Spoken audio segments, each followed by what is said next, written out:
the title Biographia Literaria, and I'm Munshi Sirajul Haq, Associate Professor of the Department of English of Government Horoganga College. I have been with you for long 10 lectures, to discuss the basic things of this literary criticism, and I have tried to focus on the contents of all the 4 texts up till now, and today is the 5th text of your syllabus. And I have also tried to give you the touch of the text by discussing some important lines of the text, as I believe that it is necessary for the students to get the ideas from the text and to find out what the writer had represented in his own language. So, Biographia Literaria. Biographia Literaria was written by Samuel Taylor Coleridge. In brief, in short, we are habituated to address Samuel Taylor Coleridge as S.T. Coleridge, and Biographia Literaria has another. So actually, Biographia Literaria has another title. The alternative title of Biographia Literaria is Biographical Sketches of My Literary Life and Opinions. And Biographia Literaria, it is actually actually the literary biography and biography of literature. Actually, it was published in 1817. Biographia Literaria was published in 1817. After 19 years after the publication of the Lyrical Ballads. You all know that Lyrical Ballads was published in 1798 and Biographia Literaria was published in 1817. So 19 years after the publication of the Lyrical Ballads and 17 years after the publication of the preface to the Lyrical Ballads. And it is a literary criticism, and Biographia Literaria was written in 2 volumes within 23 chapters. But among these 23 chapters, 3 chapters are in your syllabus, and on the basis of those chapters in your syllabus, the lecture will be directed for your understanding the contents of the chapters that you are prescribed in your Honours Part 3 syllabus. So look at the image of S.T. Coleridge. S.T. Coleridge was born on 21st October 1772. You may remember that Coleridge was 2 years junior to his close friend William Wordsworth, and he had many remarkable writings, such as the Rime of the Ancient Mariner. The Rime of the Ancient Mariner is considered to be one of his extraordinary compositions, and you all have got the opportunity to go through this poem in your Honours Part 2 syllabus. And another one is Kubla Khan, that was also in your syllabus. Christabel is another poem of S.T. Coleridge, and S.T. Coleridge had many other poems like Ode to Dejection, Friends and Ode. Such poems had been written by S.T. Coleridge, and S.T. Coleridge is believed to be one of the most remarkable romantic poets. So look at some characteristics of S.T. Coleridge. S.T. Coleridge is regarded as one of the most significant romantic poets. You all know there were 5 great romantic poets, from William Wordsworth to John Keats. William Wordsworth, S.T. Coleridge, Lord Byron, P.V. Shelley, and John Keats. These 5 poets are regarded as the greatest 5 romantic poets.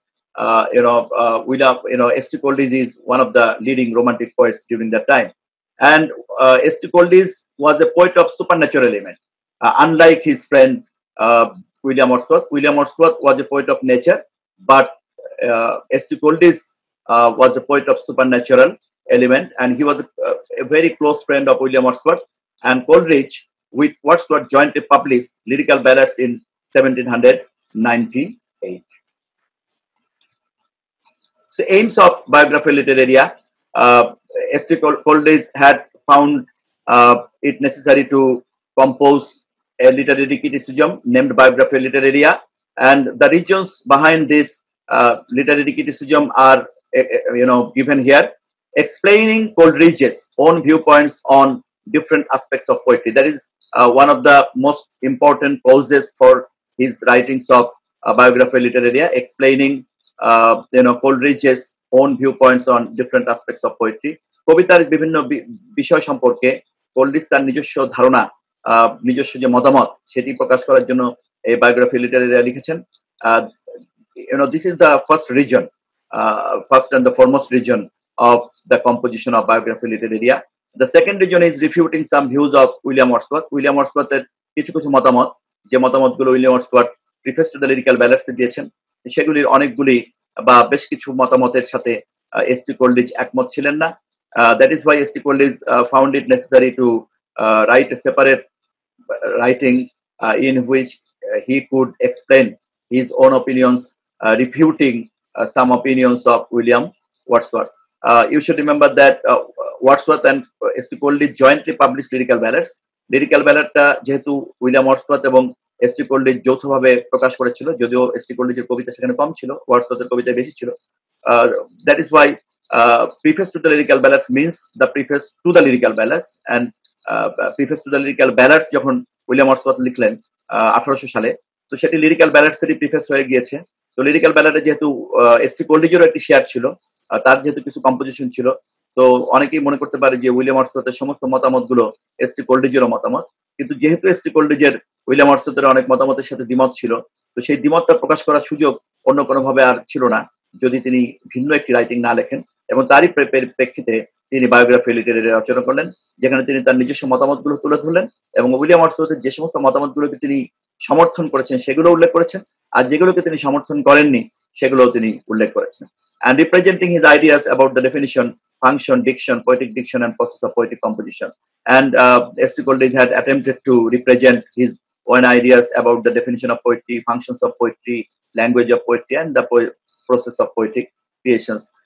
In Preface to the Lyrical Ballads, William Wordsworth had given his own opinions, and in Biography Literaria, S.T. Coleridge had given his opinions in another way.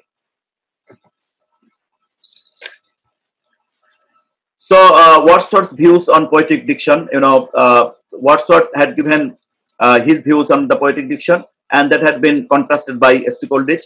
Wordsworth's views on poetic diction has been contradicted by Coleridge. কবিতার ভাষা সম্পর্কে বা poetic diction সম্পর্কে Wordsworth যে মতামত দিয়েছেন, সেই মতামতের সাথে কোলরিজ দ্বিমত পোষণ করেছেন এবং সেই দ্বিমত পোষণ করে তিনি তার মতামতগুলো এখানে উল্লেখ করেছেন। Selection of language means a great change of language. William Wordsworth believed that there should be a selection of language from the common people, but S.T. Coleridge believed that if there is the selection of language and that language cannot be considered to be the original language of the common people. Wordsworth মনে করতেন যে সাধারণ মানুষের ভাষাই নিতে হবে, কিন্তু সেই ভাষাটাকে সিলেকশন করতে হবে। কিন্তু এস.টি. কোলরিজ মনে করলেন যে যদি সিলেকশন করতেই হয় তাহলে সেটি আর সাধারণ মানুষের অরিজিনাল ভাষা আর থাকে না। সুতরাং সিলেকশনের বিপক্ষে তিনি নয়, কিন্তু তিনি মনে করেন যে সিলেকশনটার মাধ্যমে যে ল্যাঙ্গুয়েজটা আসবে সেই ল্যাঙ্গুয়েজটা আসলে ঠিক একেবারেই কমন ল্যাঙ্গুয়েজ বলা কোনোভাবেই যায় না। Wordsworth uses language in his poetry which is difficult for common reader. এবং এস.টি. কোলরিজ কিছু এক্সাম্পল এনেছেন তার বায়োগ্রাফি লিটারেরিয়ার মধ্যে ওয়ার্ডসওয়ার্থের অনেক কবিতা, এবং সেখানে তিনি দেখিয়েছেন যে অনেক কবিতায় ওয়ার্ডসওয়ার্থ এমন কিছু ভাষা ব্যবহার করেছেন যেটি সাধারণ মানুষের উপলব্ধির জন্য ঠিক যথার্থ নয়। এবং এস.টি. কোলরিজ মনে করেন যে আসলে একেবারেই সাধারণ মানুষের ভাষায় যে কবিতা রচনা করা হবে সেটি অবশ্যই কিছু হয়তো থাকবে, কিন্তু সব কবিতা সেই সাধারণ মানুষের ভাষায় লেখা সম্ভব নয়, এবং কিছু কবিতা অবশ্যই খুব সফিস্টিকেটেড ল্যাঙ্গুয়েজে লিখতে হয় এবং সেটি সাধারণ মানুষ একটু কষ্ট করেই সেটা বুঝতে পারবে বা অতি সাধারণ ভাষায় সেটা হয়তো বোঝা যাবে না।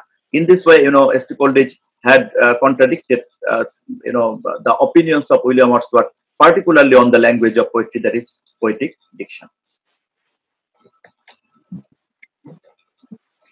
So, S.T. Coleridge had given his opinions about the different kinds of imagination. Imagination is very much important for the pitch of poetry, and poetry is based on fancy and imagination, but mainly on imagination. But imagination, according to Coleridge, is of two types: primary and secondary imagination.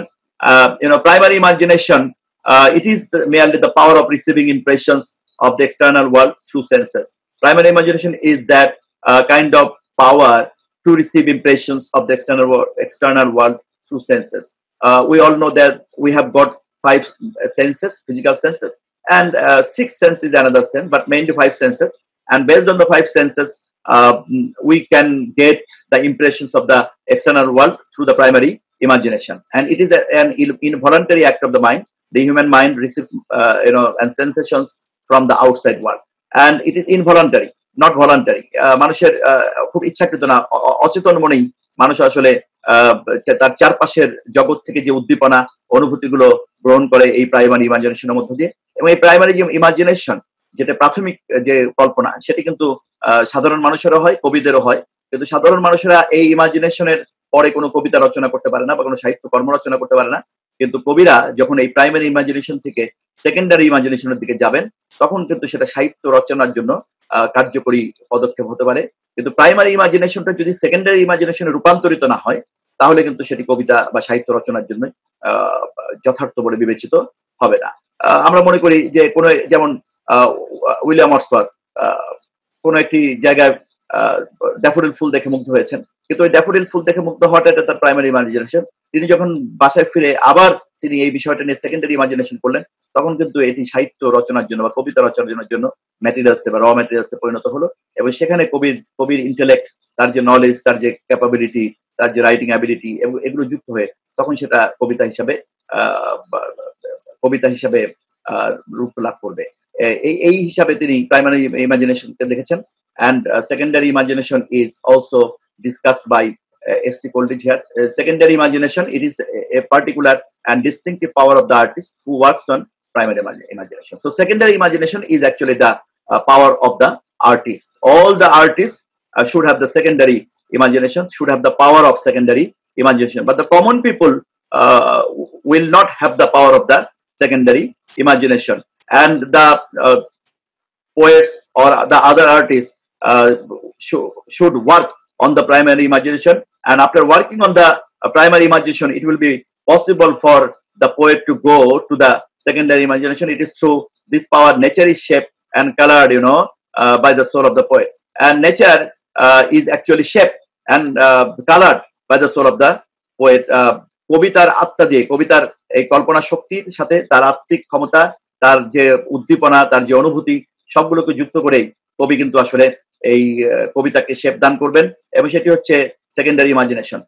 সুতরাং আমরা primary imagination এবং secondary ইমাজিনেশনের পার্থক্যটা বুঝতে পারলাম যে primary ইমাজিনেশনটা হচ্ছে প্রত্যেক মানুষের জন্য প্রযোজ্য, সেটি কবিদের জন্য বা আর্টিস্টদের জন্য প্রযোজ্য।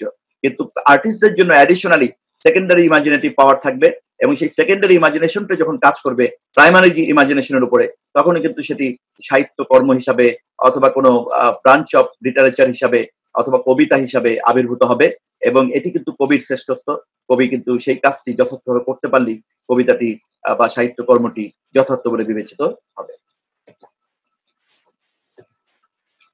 So now come to the two important factors described in biography literaria, the difference between fancy and imagination. Fancy is also a kind of imagination, but imagination is something more than fancy. So we will find the differences between fancy and imagination, which is considered to be one of the most important concepts that we find in biography literaria. Fancy is inferior to imagination. Fancy যেটি, সেটি ইমাজিনেশনের চেয়ে অনেক বেশি মানে অত ওই পর্যায়ের নয়। ফ্যান্সিটা একটু ক্ষুদ্রতম পর্যায়ে, একটু সাধারণ পর্যায়ের। ইমাজিনেশনটা একটু higher type of quality. It is not distinctive, it is available to all. Fancy is not a distinctive power, it is available to all the people. প্রত্যেকটা মানুষই ফ্যান্সিফুল আইডিয়াস এটা ধারণ করতে পারে, এবং সেই জন্য এটা কোনো স্বতন্ত্র কোনো বৈশিষ্ট্য নয়, আর এটি প্রত্যেকের মধ্যে আছে। ইট is available to all and it is associative. Law association is dependent to fancy. Law of association একটু ব্যাখ্যা করতে হবে। সেটা হচ্ছে ফ্যান্সি মানে হচ্ছে কোনো একটি দৃশ্য বা কোনো একটি অভিজ্ঞতার সাহচর্যে থাকার পরে আমি যে জিনিসটি আমার ভাবনায় আসে, তার মানে আমাকে ওই বিষয়টা দেখতে হবে, না দেখলে কিন্তু আমি ফ্যান্সিফুল আইডিয়া গুলো ধারণ করতে পারবো না। আবার কোনো এক জায়গায় আমি বেড়াতে গেলাম, সেখানে কোনো একটি দৃশ্য দেখলাম, দেখার পরে ওইটা হচ্ছে ল অফ অ্যাসোসিয়েশন, আমি সংস্পর্শ পেলাম সেটা, এবং সেটি যখন আমার মধ্যে কল্পনা সৃষ্টি করবে, সেটি হচ্ছে ফ্যান্সি। সুতরাং ফ্যান্সি একটু ordinary type.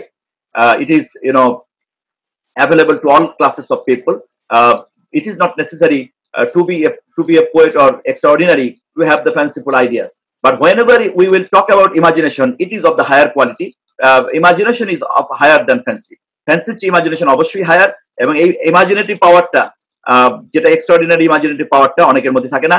It is distinctive creative intellectual faculty, এবং এটি খুবই স্বতন্ত্র সৃজনশীল বুদ্ধিবৃত্তিক ক্ষমতা।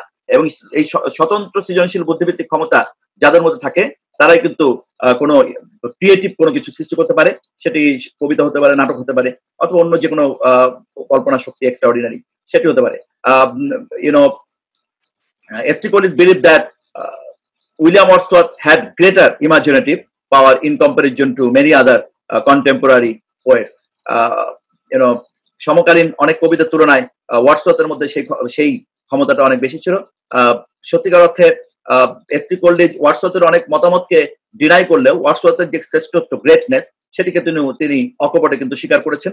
তিনি মনে করেছেন যে ওয়ার্ডসওয়ার্থ অবশ্যই এক্সট্রাঅর্ডিনারি একজন পোয়েট, যদিও তার অনেক চিন্তা চেতনার সাথে এস.টি. কোলরিজ একমত বা সহমত পোষণ করেন না।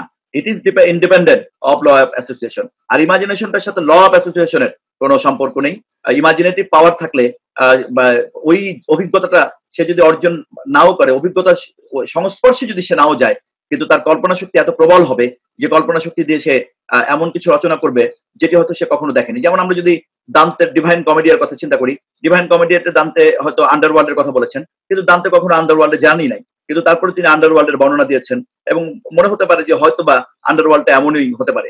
এই যে তার যে এক্সট্রাঅর্ডিনারি ইমাজিনেটিভ পাওয়ার, যে এমন একটি ঘটনা যেটা দেখলাম না কিন্তু তারপরেও কিন্তু সেটি আমি রচনা করলাম, এটি কিন্তু ইমাজিনেটিভ পাওয়ারের মাধ্যমেই সম্ভব। সেখানে কিন্তু ল অফ অ্যাসোসিয়েশনের কোনো যোগসূত্র নেই।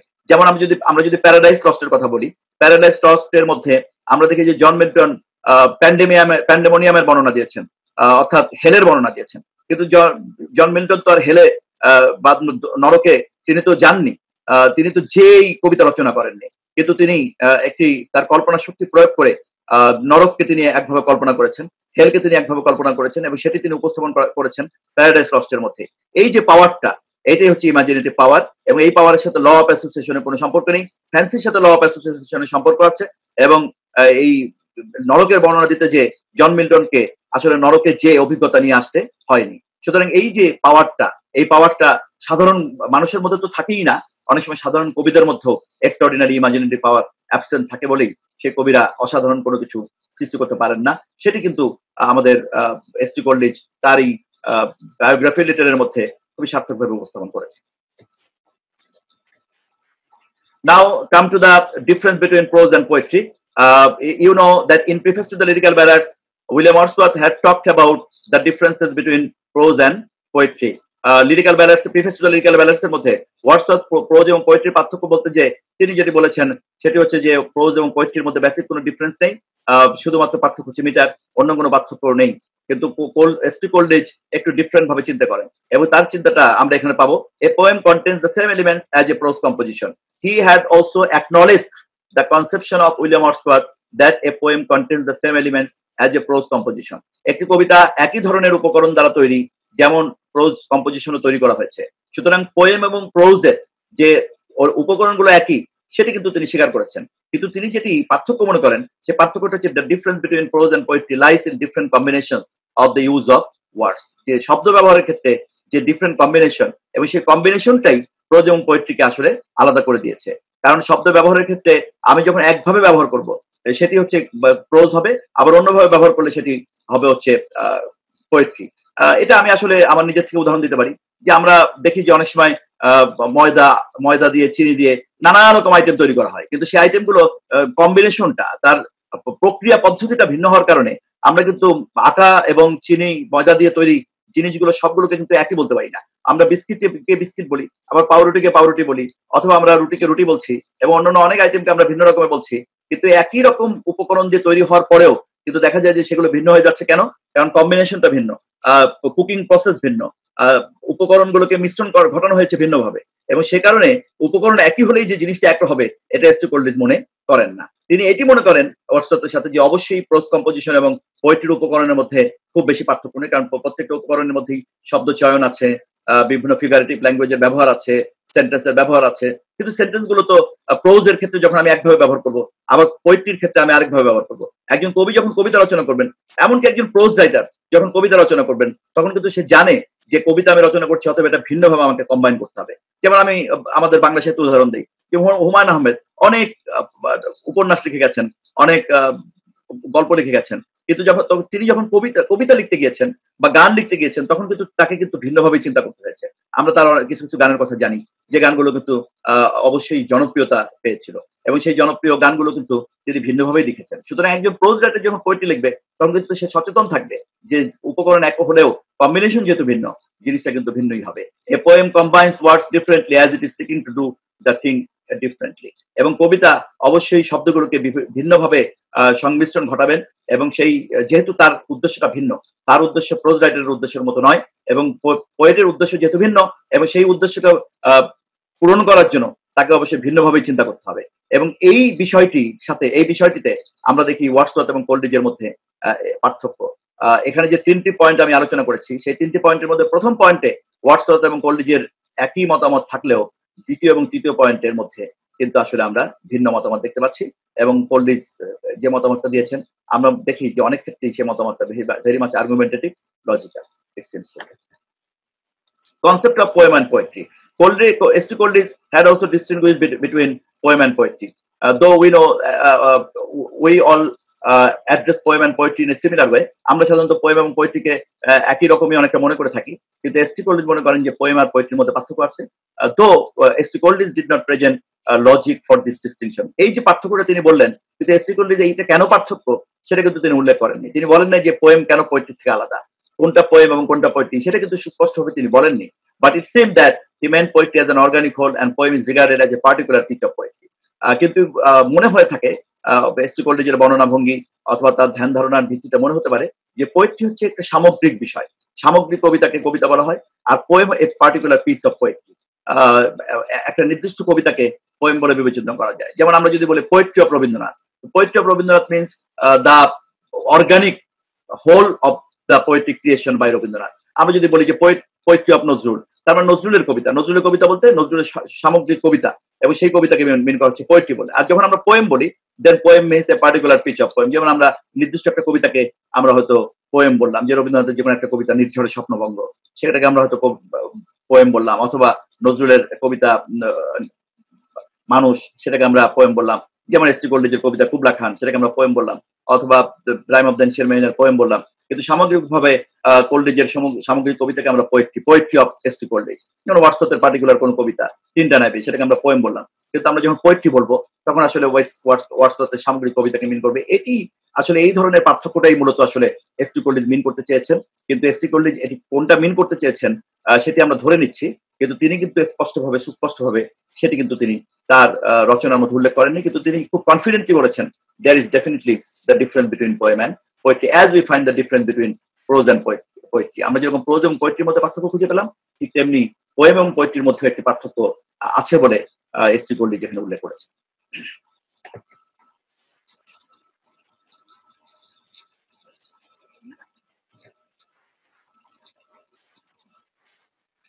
So now come to some short notes.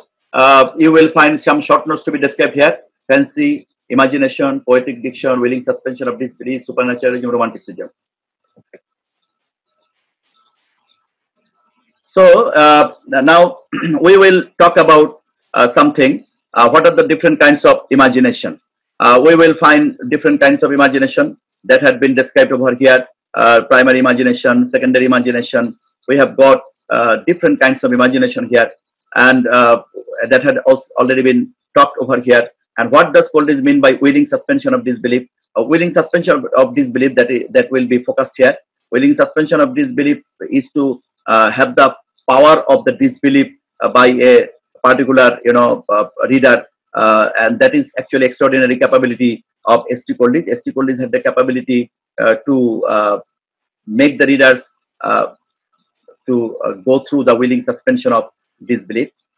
যে তার যে অবিশ্বাস করার ক্ষমতা, সে অবিশ্বাস করার ক্ষমতাটাকে সাময়িক সময়ের জন্য আসলে সাসপেনশন হয়ে যাবে। And what is the function of poetry? The function of poetry had also been described here. Function of poetry means the function which is found to be reflected in lyrical ballads. In the preface to the lyrical ballads, the function of poetry is to provide pleasure, and that pleasure is very much important. Truth is not very much important, rather pleasure is very much important. That had been acknowledged by S.T. Coleridge also. But the conception of Wordsworth had also been acknowledged by S.T. Coleridge, and S.T. Coleridge refuted Wordsworth's concepts of poetic diction that you have got in one of my slides, that Wordsworth had different types of poetic diction, but that had been refuted by S.T. Coleridge here. So now come to the willing suspension of disbelief. Willing suspension of disbelief means Coleridge claimed himself as a supernatural poet. You should remember that S.T. Coleridge believed himself to be a supernatural poet. He is not a poet of nature like William Wordsworth. And Coleridge adopted the capability of willing suspension of disbelief. S.T. Coleridge had the capability of willing suspension of disbelief over here. তিনি পাঠকদেরকে এমন মন্ত্রমুগ্ধ করে ফেলতে পেরেছেন তার গল্পগুলোর মধ্য দিয়ে, যে সেই গল্পগুলোর মধ্য দিয়ে তিনি পাঠকদেরকে সাময়িক সময়ের জন্য হলো তার কথাগুলোকে বিশ্বাস করতে বাধ্য করতে পেরেছেন। এবং এটি হচ্ছে willing suspension of disbelieve that has been found in the capability of S.T. Coleridge. Willing suspension of disbelief means the suspension of the power of the disbelief of the readers during the narration of the poetry. যে একটি কবিতা যখন বর্ণনা করা হবে, supernatural কবিতা যেগুলো একটু অবিশ্বাস্য, মানে সহজে বিশ্বাসযোগ্য নয়, যেমন আমরা যদি রাইম অফ দ্য এনশিয়েন্ট মারিনারে আসি, রাইম অফ দ্য এনশিয়েন্ট মারিনারে শিপ অফ ডেথ আসছে, সেখানে মৃত্যুদূত আছে, মৃত্যুদূতের সঙ্গী আছে, এই যে বিষয়গুলো, এগুলো কিন্তু একেবারে রিয়ালিটিতে আমরা কিন্তু পাই না, কিন্তু আমরা একটি সুপারন্যাচারাল স্টোরি ডেসক্রিপশনের ক্ষেত্রে দেখতে পাচ্ছি, এবং পাঠকরা কিন্তু মন্ত্রমুগ্ধের মধ্যে সেগুলো বিশ্বাস করছে সাময়িক সময়ের জন্য। এটা আসলে কবির শ্রেষ্ঠত্ব, কবি সেটা খুব সুন্দরভাবে উপস্থাপন করতে পেরেছেন। The readers would like to believe the supernatural story for the extraordinary narrative technique of the poet, and the readers would like to believe the supernatural story for the extraordinary narrative technique of the poet. কবিতার যে অসাধারণ মানে বর্ণনা ভঙ্গি, অথবা কবির যে অসাধারণ বর্ণনা ভঙ্গি, সেই কারণে পাঠকেরা আসলে সাময়িক সময়ের জন্য এই সুপারন্যাচারাল স্টোরিগুলোকে বিশ্বাস করতে অনেকটা বাধ্য হয় বা মন্ত্রমুগ্ধের মধ্যে বিশ্বাস করে। এবং এই পাওয়ারটা, এই যে willing suspension of disbelieve, that has been elaborately described in Biographia Literaria. So now we will discuss some important lines from the important quotations from the text, because some texts should have to be described for your better understanding. A poem contains the same elements as a prose composition. The difference therefore must consist in a different combination of them in a consequence of different object proposed. Poem contains the same elements like the prose, but there is definitely different combinations, and because of the different combinations and because of the different object proposed, there will be differences between prose and poetry.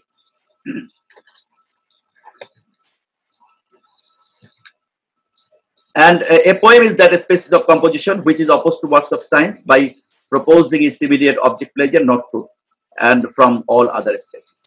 So actually, poem is a different kind of composition which is opposed to the works of science. বিজ্ঞান যেটা করবে সেটা না, বিজ্ঞানের চেয়ে ভিন্নতর হচ্ছে কবিতা, এবং কবিতার কাজ বিজ্ঞানের মতো সত্যকে আবিষ্কার করা সবসময় নয়, বরঞ্চ আনন্দকে, নির্মল আনন্দকে খুঁজে বের করা, এবং সেই নির্মল আনন্দের মধ্য দিয়ে যদি শিক্ষা দেওয়া যায় সেটি দিবে কবি, কিন্তু কবির মূল কাজ হচ্ছে আনন্দ দেওয়া, যেটি আসলে আমরা অ্যান অ্যাপোলজি ফর পোয়েট্রি তো ঠিক একই কথা পেয়েছি, আমরা অ্যারিস্টটলের কনসেপশনেও আমরা এই একই কথা পেয়েছি, আবার আমরা কিন্তু S.T. Coleridge's মতামতটা কিন্তু একই রকম পেলাম। আমরা তিনজনের মতামত আমরা এখানে কিন্তু একই রকম পেয়েছি। আমরা S.T. Coleridge's যে মতামত দেখতে পাচ্ছি, আমরা দেখতে পাচ্ছি যে উইলিয়াম ওয়ার্ডসওয়ার্থের মতামত একই রকম, এবং ফিলিপ সিডনির মতামত কিন্তু একই রকম, এমনকি অ্যারিস্টটলের মতামত একই রকম। চারজনের মতামতই আমরা একই রকম পাচ্ছি, এবং সেখানে মূল কাজ হচ্ছে আনন্দ দেওয়া, এবং আনন্দের মধ্যে দিয়ে যদি শিক্ষা দেওয়া যায় তাতে কোনো দোষের কিছু নয়, বরঞ্চ সেটা আরো অ্যাডিশনাল কোয়ালিটি। কিন্তু কেউ যদি শিক্ষা দেওয়ার জন্যই যদি মূল দায়িত্বটা পালন করে, সেটি কিন্তু কখনোই মানে গুরুত্বপূর্ণ বলে বিবেচিত হবে না। যদি এমন যদি হয় যে কোনো একটি কবিতা পড়ে অনেক শিক্ষা পাওয়া গেল কিন্তু কোনো আনন্দই পাওয়া গেল না, তো সেটি কোনো সার্থক কবিতা হবে না, বরঞ্চ সেই কবিতা সার্থক হবে যেটার মধ্যে নির্মল আনন্দ পাওয়া যাবে এবং পাশাপাশি শিক্ষাও পাওয়া যাবে। সুতরাং একজন বিজ্ঞানী যেরকম সত্যকেই সবচেয়ে বেশি গুরুত্ব দেবে, কবিরা সত্যকে প্রাইমারিলি ইম্পর্টেন্স না দিয়ে প্লেজার থেকে বেশি ইম্পর্টেন্স দিবে। So my own conclusion, my means S.T. Coleridge on the nature of poetry in the strictest use of the word have been in part anticipated in the preceding disquisition on fancy and imagination. S.T. Coleridge have talked about fancy as well as imagination. তিনি এখানে বলেছেন যে তিনি fancy এবং ইমাজিনেশনটাকেই এখানে আসলে উপস্থাপন করার চেষ্টা করেছেন। তিনি ডিফারেন্ট কাইন্ডস অফ ইমাজিনেশনকে উপস্থাপন করেছেন, ফ্যান্সি এবং ইমাজিনেশনের পার্থক্যকে উপস্থাপন করেছেন, এবং তার মাধ্যমে তিনি আসলে তার নিজস্ব মতামতগুলোকে তুলে ধরেছেন। Second quotation is very much important. The poet described in ideal perfection bring the whole story of a man into activity with the subordination of its faculties to each other according to their relative worth and dignity. The poet described in ideal perfection. কবিরা বর্ণনা করবেন একেবারে খুব সার্থক যথার্থতা নিয়ে, এবং তখন মানুষের যে আত্মা, সেই আত্মাটা সক্রিয় হয়ে উঠবে, এবং মানুষের আত্মার মধ্যে একটি প্রভাব ফেলতে পারবে কবিতা তার বর্ণনার মধ্যে দিয়ে। এটি আসলে কবির শ্রেষ্ঠত্ব, কবিতার শ্রেষ্ঠত্ব, এবং সেই শ্রেষ্ঠত্ব কবিরা যতটা সার্থকভাবে দিতে পারেন অন্যরা দিতে পারেন না। এবং যার কারণে আমরা দেখতে পাই যে কবিদের এই বর্ণনাগুলো বা আইডিয়াল পারফেকশনে তিনি যে জিনিসগুলোকে ডিসক্রাইব করেন সেগুলো আসলে মানুষের হৃদয়ে দীর্ঘদিন মানুষ ধারণ করে রাখে, এবং মানুষ সেটি আসলে ভুলতে পারে না। এবং যার কারণে দেখা যায় যে অনেক কবিতা, সার্থক কবিতাগুলো অনেকদিন পরেও মানুষ মনে রাখে, এবং তার পুরো কবিতাটা মনে না রাখলেও সেই কবিতার যে বিখ্যাত লাইনগুলো সেগুলো কোটেশন আকারে মনে রাখে এবং অ্যাজ ইট ইজ মনে রাখে। এবং এটি কিন্তু কবির শ্রেষ্ঠত্ব। অন্য কোনো ব্রাঞ্চ অফ লিটারেচারের মধ্যে আমরা কিন্তু এই জিনিসটা এভাবে পাবো না। আমরা দেখতে পাবো যে অন্যান্য ব্রাঞ্চ অফ লিটারেচারের মধ্যে আসলে অনেক কিছু হয়তো ধারণাগত মনে থাকে মানুষের, কিন্তু একেবারে অ্যাজ যে ইট ইজ লাইনগুলা মানুষ মনে রাখতে পারে না, কারণ ওই লাইনগুলো অতটা প্রভাবিত মানুষকে করতে পারে না যতটা প্রভাবিত কবিতা করতে পারে। যার কারণে কবিতার অনেক লাইন একেবারে, যদি আমরা দেখি যে বিজ্ঞানের কোনো ছাত্র, অথবা আমরা যদি দেখি যে বিজ্ঞানের কোনো শিক্ষক, অথবা অন্য কোনো দর্শন বা অন্যান্য কোনো বিষয় শিক্ষক, তারাও দেখা যায় যে অন্তত কিছু না কিছু কবিতার লাইন মনে রেখে দেয় আজীবন।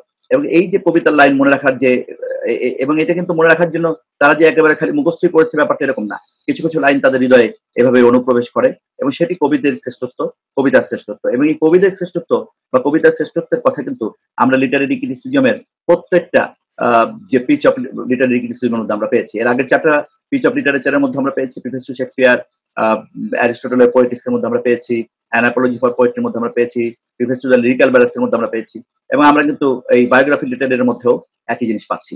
Finally, good sense is the body of poetic genius, fancy is drapery, motion is life, and imagination the soul that is everywhere and in each and forms all into one graceful and intelligible whole.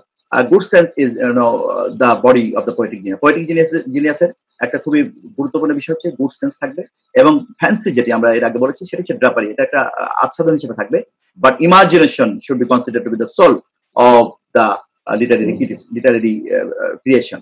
সাহিত্যের যে কোনো সৃজনশীলতার জন্য সবচেয়ে গুরুত্বপূর্ণ হচ্ছে imagination. এই জন্য ইমাজিনেশনকে বলা হচ্ছে সোল, আর ফ্যান্সিকে বলা হচ্ছে ড্রাপারি। ড্রাপারি মানে হচ্ছে আচ্ছাদন, ক্লদিং, এবং সেটি থাকবে। সুতরাং এখানে ফ্যান্সি এবং ইমাজিনেশনকে আবার কিন্তু তিনি উপস্থাপন করেছেন। My objection is first that in any senses this rule is applicable only to certain classes of poetry. S.T. Coleridge believed that the rule that had been prescribed by William Wordsworth in lyrical ballads is applicable only to certain classes of poetry, not in other classes of poetry. In many poetry it is not possible. তিনি এখানে কিন্তু the immortality ode কবিতা ওয়ার্ডসওয়ার্থের সেটিকে তিনি উপস্থাপন করেছেন, সেখানে তিনি বলেছেন ইমর্টালিটি ওডের মধ্যে এমন অনেক কনসেপশন আছে যেগুলো, যেমন প্রি এক্সিস্টেন্স থিওরি, এটা কিন্তু সাধারণ মানুষের পক্ষে বোঝা সম্ভব না। সুতরাং কিছু কিছু কবিতা এরকম থাকবে যে কবিতার মধ্যে ওই রুলগুলো অ্যাপ্লাই করা যাবে না, এবং উইলিয়াম ওয়ার্ডসওয়ার্থ সেটা অ্যাপ্লাই করতে পারেননি। The poet informs its reader that he had generally chosen low and rustic life, but not as low and rustic or in order to repeat that pleasure of doubtful moral effect, of which persons of elevated rank and of superior refinement oftentimes derive from a happy imitation of the rude, unpolished manners and discourse of their inferiors. For the pleasures to derive may be traced to three exciting causes such as naturalness, apparent naturalness of the representation, and the reader's conscious feelings. তিনটা জিনিস আমাদের মনে রাখতে হবে। এখানে যদি কথাটা অনেক বড়, যে রাস্টিক লাইফ এবং লো এবং রাস্টিক লাইফটা রিপ্রেজেন্ট করা মানে শুধু এটা লো এবং রাস্টিক হওয়ার কারণেই নয়, বরঞ্চ সেখান থেকে একজন কবি সার্থকভাবে অনেক কিছু উপস্থাপন করবেন, এবং সেই উপস্থাপন করার ক্ষেত্রে তিনটা বিষয় প্রাধান্য পাবে। একটা হচ্ছে ন্যাচারালনেস, একেবারে স্বাভাবিকতা বা নির্মলতা থাকবে এবং apparent naturalness of the representation, এবং বাহ্যিকভাবে রিপ্রেজেন্টেশনটা, কবির রিপ্রেজেন্টেশনটা খুবই ন্যাচারাল বলে মনে হবে, এবং এটি কবি করবেন তার নলেজ দ্বারা, তার যে এক্সপেরিয়েন্স দ্বারা, নলেজ দ্বারা করবে, এবং রিডার্স কনসিয়াস ফিলিংস, এবং পাঠকদেরও অনুভূতিগুলো খুবই কনসিয়াস থাকতে হবে, সচেতন থাকতে হবে। Otherwise it will not be possible for the readers to get the naturalness from the pitch of poetry. So now come to the broad questions. Already I have talked about the short questions and short notes in my previous slide. Now come to the broad questions. We will find three, broad question, important broad questions. I believe that if you take preparation on these three broad questions, you will have the full preparation on biography literary area. Comment on Coleridge as a critic of Wordsworth. Wordsworth কে আমরা কিভাবে কোলরিজকে আমরা কিভাবে critic of Wordsworth বলতে পারি, যে ওয়ার্ডসওয়ার্থের সমালোচক, এবং ওয়ার্ডসওয়ার্থের সমালোচক আমরা কিভাবে বলতে পারি, আমরা সেটা পেয়েছি যে ওয়ার্ডসওয়ার্থের অনেকগুলো থিওরি তিনি কিন্তু একমত পোষণ বা সহমত পোষণ করেননি। তিনি ল্যাঙ্গুয়েজ অফ পোয়েট্রির ক্ষেত্রে সহমত পোষণ করেননি, পোয়েট্রিক প্রসেসের ক্ষেত্রে তার কিছু ভিন্ন মত রয়েছে, subject matter, selection of the subject ম্যাটারের ক্ষেত্রে তার ভিন্ন মত রয়েছে, এবং সেই ভিন্ন মতের পরিপ্রেক্ষিতে S T. Coleridge was a very much close friend of William Wordsworth, and S.T. Coleridge believed that Wordsworth was a great poet, no doubt in it, and Wordsworth had got the imaginative power, that is also very much important. But S.T. Coleridge didn't believe many of the philosophies of Wordsworth here. And how does Coleridge distinguish between fancy and imagination? Fancy and imagination পার্থক্যটা কি সেটাই এখানে আমরা আলোচনা করেছি, আর বিস্তৃত আলোচনা করার প্রয়োজন নেই। How does Coleridge differentiate between prose poem and poetry? Prose poem এবং পোয়েট্রির মধ্যে কিভাবে পার্থক্য তিনি করেছেন?